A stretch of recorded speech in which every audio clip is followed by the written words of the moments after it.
బ్రహ్మ తారకుడి కొడుకుల తపస్సుకు మెచ్చి ప్రత్యక్షమై మీకు ఏమి వరాలు కావాలి అని అడిగాడు.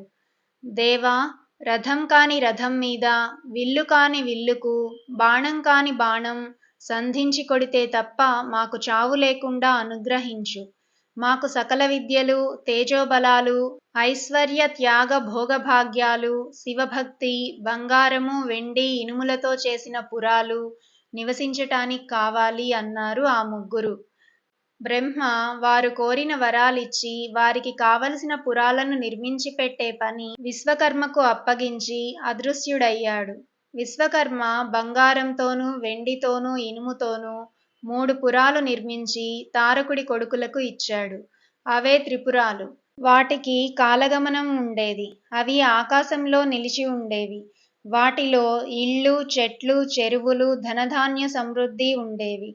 బంగారంతో చేసిన పురంలో తారకాక్షుడు, వెండి దానిలో కమలాక్షుడు, ఇనుపదానిలో విద్యున్మాలి నివాసాలు ఏర్పరచుకుని వాటితో 3 లోకాలు స్వేచ్ఛగా తిరగసాగారు. ఈ త్రిపురాలను జయించటం ఇంద్రుడు మొదలుగా గల దేవతలకు సాధ్యం కాలేదు. వాళ్ళు బ్రహ్మ వద్దకు వెళ్ళి, త్రిపురాసురులు మమ్మల్ని చాలా బాధ పెట్టుతున్నారు. వాళ్ళ నగరాలు మా ఇళ్ల మీద వాలి వాటిని నేలమట్టం చేస్తున్నాయి అని మొరపెట్టుకున్నారు. త్రిపురాసురులు తేలికగా చావరు, మనం శివుడి సలహా అడుగుదాం అని బ్రహ్మ దేవతలను వెంటబెట్టుకుని శివుడి వద్దకు వెళ్ళాడు. శివుడు వారు వచ్చిన పని తెలిసి, త్రిపురాసురులను నేను చంపను, కావలిస్తే నా తేజస్సు సగం ఇస్తాను, మీరే వాళ్లను చంపండి అన్నాడు. త్రిపురాసురులకు తాను ఇచ్చిన వరాలు చెప్పి బ్రహ్మ మా తేజస్సు కూడా తీసుకుని నువ్వే వారిని చంపాలి అన్నాడు. రథం కాని రథము, విల్లు కాని విల్లు, బాణం కాని బాణము కావలసి ఉన్నది. అందుచేత శివుడు భూమిని రథంగాను, వేదాలను రథాశ్వాలుగాను, సూర్యచంద్రులను రథచక్రాలుగాను, మేరువును విల్లుగాను, ఆదిశేషుణ్ణి వింటితాడుగాను చేసుకుని విష్ణుమూర్తిని నారాయణాస్త్రంగా ఉపయోగించి త్రిపురాలను కొట్టాడు. వెంటనే ఆ 3 పురాలు బూడిదయి భూమి మీద రాలిపోయాయి.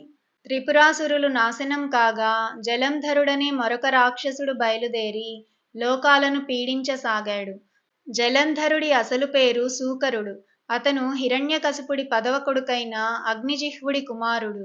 బ్రహ్మను గురించి అతి ఘోరమైన తపస్సు చేసి దేవగణాల చేతగాని, రాక్షసగణాల చేతగాని, నాగులు, మానవులు మొదలైన వారి చేతగాని చావు లేకుండాను, నీటి లోపల నివసించేలాగాను వరాలు పొంది అష్టదిక్కులు గెలిచి దేవేంద్రుడు మొదలైన వారిని స్వర్గం నుంచి పారద్రోలి స్వర్గాన్ని ఆక్రమించుకుని 3 లోకాలు పాలించసాగాడు.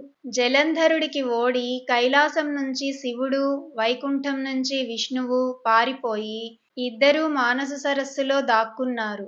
అక్కడ వాళ్ళిద్దరూ కూడబలుక్కుని పరబ్రహ్మను గురించి తపస్సు చేయగా పరబ్రహ్మ స్వరూపుడు ప్రత్యక్షమై విష్ణువుకు చక్రము, శివుడికి త్రిశూలము ఇచ్చి, మీరు ఒకరి ఆయుధాలు మరొకరు పుచ్చుకుని జలంధరుణ్ణి చంపండి అని హెచ్చరించి అదృశ్యుడైపోయాడు. శివ విష్ణువులు సంతోషించి తమ ఆయుధాలు మార్చుకుని జలంధరుడి కోసం చూడసాగారు. అప్పుడు నారదుడు ఈ సంగతి తెలుసుకుని జలంధరుడి వద్దకు వెళ్ళి, జలంధర, శివ విష్ణువులు మానస సరస్సులో దాక్కుని ఉన్నారు అని చెప్పాడు. జలంధరుడు వెంటనే మానస సరస్సు చేరి నీటిలో మునిగి శివ విష్ణువుల కోసం వెతకనారంభించాడు. ఈ సంగతి పసిగట్టి శివుడు, విష్ణువు ఒడ్డుకు వచ్చి జలంధరుడు ఎప్పుడు పైకి వస్తాడా అని చూశారు. శివుడి చేతిలో చక్రము, విష్ణువు చేతిలో త్రిశూలము ఉన్నాయి. మానస సరస్సు అంతా కలియవెతికి శివ విష్ణువులను కానక జలంధరుడు ఒడ్డుకు వచ్చాడు. అప్పుడతనికి వారిద్దరూ కనపడ్డారు.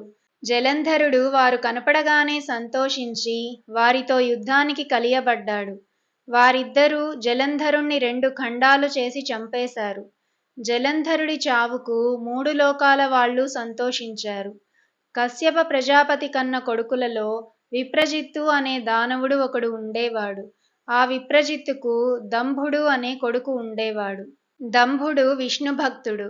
ఎప్పుడూ విష్ణు పూజ చేసేవాడు.